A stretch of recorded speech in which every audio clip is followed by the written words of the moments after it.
now. You may have heard about it before on the blog, but now you're actually going to get to check out for the first time ever Siege on Province, which it's all new. So I've never seen this. You know, you've seen it quite a bit, but the people at home definitely haven't seen it. So tell us about Siege. So Siege mode is our take on more traditional objective-driven modes like Domination. Okay. But what we found developing this mode, you know, we wanted an objective-based mode. It's a nice alternative to team deathmatch where your team has a goal instead of just kill as many people as possible. Yeah.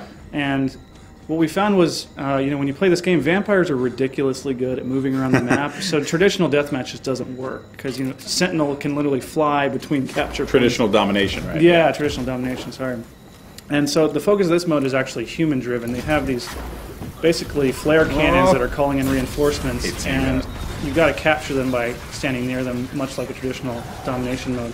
But vampires, their only objective is to prevent this from happening. So they're not capturing, they're just trying to kill you and basically wipe out all of your lives or reinforcements before you can fire off enough cannons. Yeah, that's right. And the way that this works is you have a certain amount of lives. Yeah. Right? And how many lives do you have in the team? 30. So you have 30 lives. So it's similar to Team Deathmatch, Yeah. but now, like you said before, there's just an objective to it.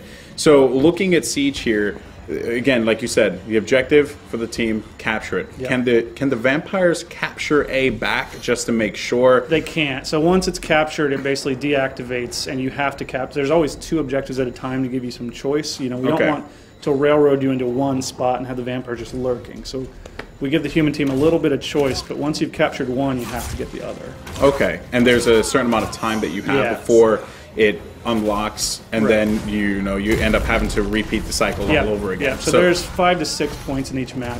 You'll cycle through them all in a full match. And how do they? So humans have captured the manor. So they capture the manor now. So that cannon went off. 2 new objectives have appeared because they got the initial 2. Okay. So now they're just moving on. They decide as a team. So C and E are open now. Yeah, so it looks like they're heading to C. So they're going to try and get C before the vampires get here. They're doing pretty good. They're up 10 to 3. And they score points for capturing, getting to the 2 captures, right? It's not necessarily I'm accumulating points because I'm holding it for X amount of time. It's purely based on captures. Okay, cool. And right there. So we're seeing, we didn't see this in the last game. Alex is playing the Scout, who's our long-range specialist. The way the bow works is you can rapid fire it pretty quickly if you're in close range combat, but it's most powerful if you take the time to fully draw it back using the right mouse button. Okay. And what he switched to is one of the most fun weapons in the game. This is the War Bow. And what it'll do is if you reach full charge with it, and it takes about 2.5 seconds. He just camouflaged, so he's invisible right now. Okay, I like. If you reach full, so he can charge while he's invisible. If you reach full charge, you can actually knock down your. Oh, he got attacked. He's in trouble. Yeah, that's not good. So it's a cool bow because if you pull off a full charge, you can knock people down even out of the air. So if you tag a sentinel who's flying, he'll actually fall to the earth and take damage. Wow. So it's incredibly satisfying to use, but it's slower and a little bit weaker than the regular bow. So it really just benefits from that full charge. Right, and it's a great team weapon. You know, you're knocking people down on your teammates, but it's a little harder to dominate with it. And gets attacked there by that Reaver. So if he's smart, he's probably going to pop his camouflage here and run, yeah. Good call, good call. Yeah. Someone's played quite a bit. And he's hunting, too. He's hunting. There's that charge. Oh, he whiffed. With that having a little trouble. But that's the thing, right? So if you whiff that shot, you're in trouble. Yeah. If they get near you, and he knows that, so now he's going to change up to the Stormbow here. So the Stormbow actually shoots explosive arrows that do AoE damage, and they'll stick to the point of impact. So they explode about 2 seconds after you shoot. So you can actually use them as not proximity, but mines. Basically, if you see people coming, you could lace the ground with explosives before they get to you. And how much damage does it do? It's fairly comparable to the base bow, except it's AoE, but you have a smaller clip. So you're basically trading off amount of ammo for explosive shots. Okay. And it doesn't matter like whether you charge a shot or not. It does. The charge shot does more damage, just like with the regular bow. Okay, but it still sticks no matter what. Yeah, it's always a sticky projectile. And that's the compound. The power is driven. So he's going to the stock bow. That's my favorite. It's the one you get for free when you just play the Scout. Just gets the job done. Yeah, it's very effective. So it's the best all-around bow, probably. The other bows have their perks, but this is the most, And what are the 2 abilities that he's using there? So he's using the throwing knives, which are a really good reactionary. Where the hunter has the bowler that knocks somebody up, the Scout has more quickly firing, more damaging throwing knives that will stun a vampire briefly. So it doesn't buy you as much time as the bullet does, but it's a little more offensive driven and it's a little quicker to get out. So you can use it in a pinch when your bow's not fully charged up to buy yourself some time. Okay. And he's also got the turret, which is a sort of mechanical device that does AoE damage. So he'll throw it out at some point. There goes a takeoff. Sentinels is just gone. in time. Just because actually he was going to get obliterated there by that alchemist. So that's not good. And there you can see there actually it's getting contested, so they're going to have to fight this one off. But they have managed to cap it, and they're doing pretty well. But they're up by just a little bit. So again, so they don't get points for kills. Right. So your only goal as a human in this is to basically fend off the vampires while you capture. So as a vampire, you do have a longer respawn time, so there's more of a penalty for death in this mode. Okay. So humans, you want to kill people to get them out of the fight for a while, but the real goal is to keep the capture going over.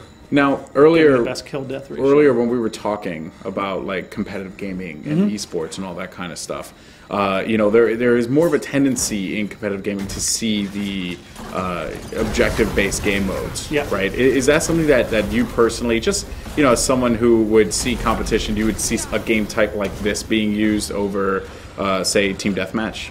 It's possible. I mean, there's a lot of history too with things like Quake or other strictly TDM games being successful.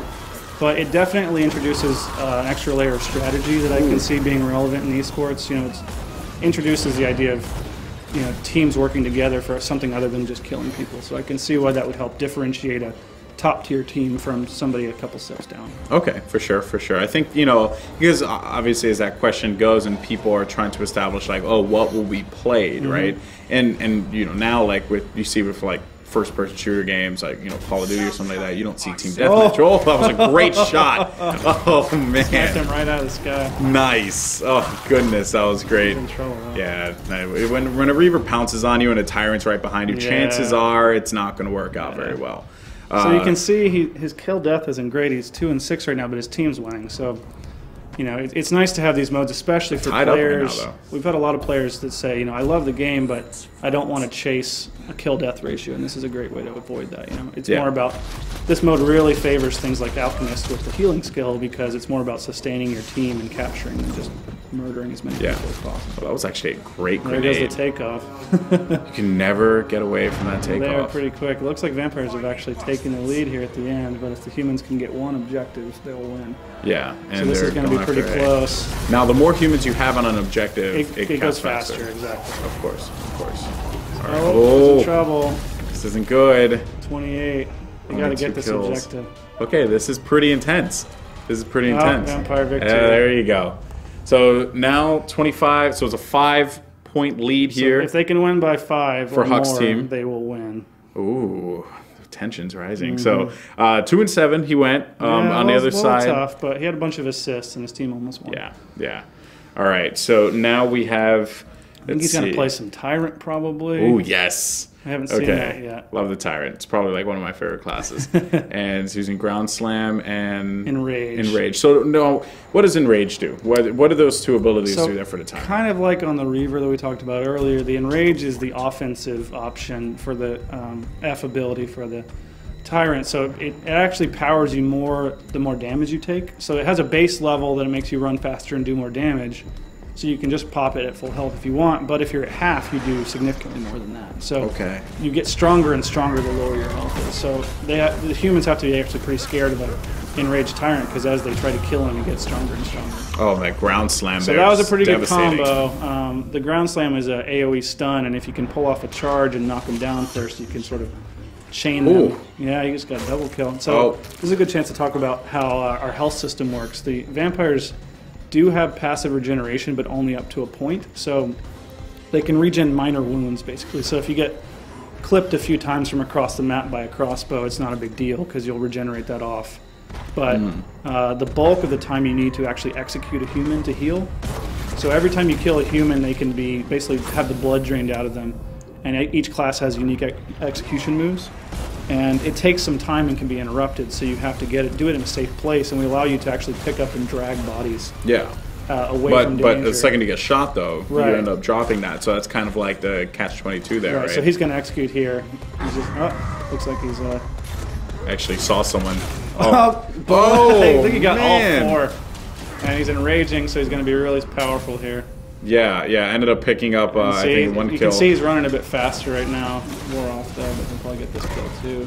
I don't even know what's the firewall. Yeah, firewalls. So he's low health right now. He's going to Great try combo. and feed on this probably. Yeah.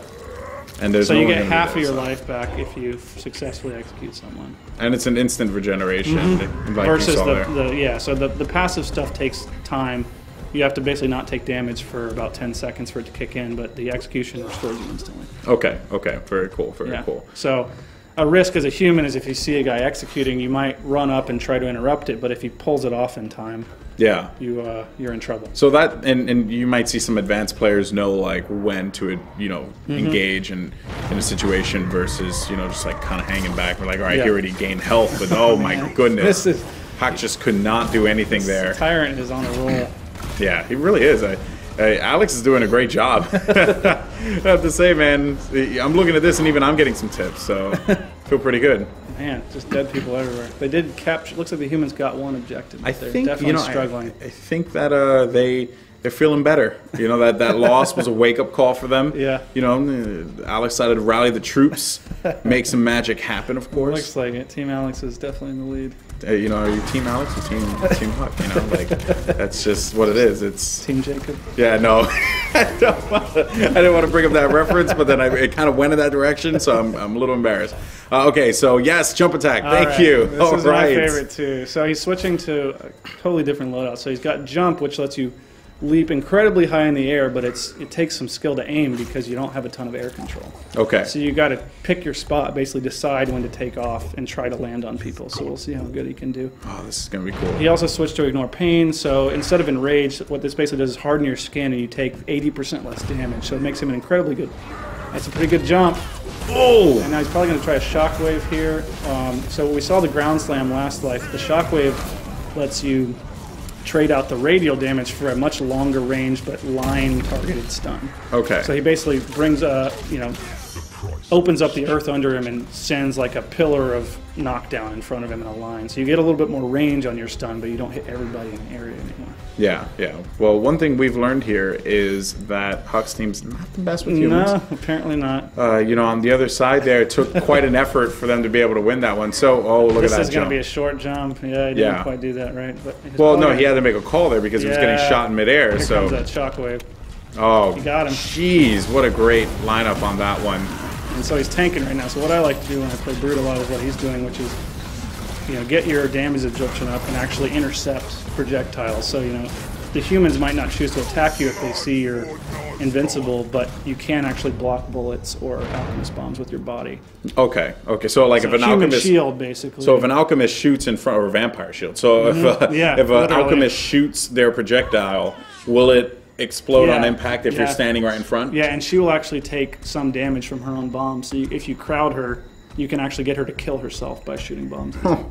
Wow. So and that's some advanced thinking. Yeah, there, right? definitely. That's pretty sick though that you can get to that point thought wise and be like, all right, well, let's see where the situation is. A lot of closed off areas. Ooh, this isn't good.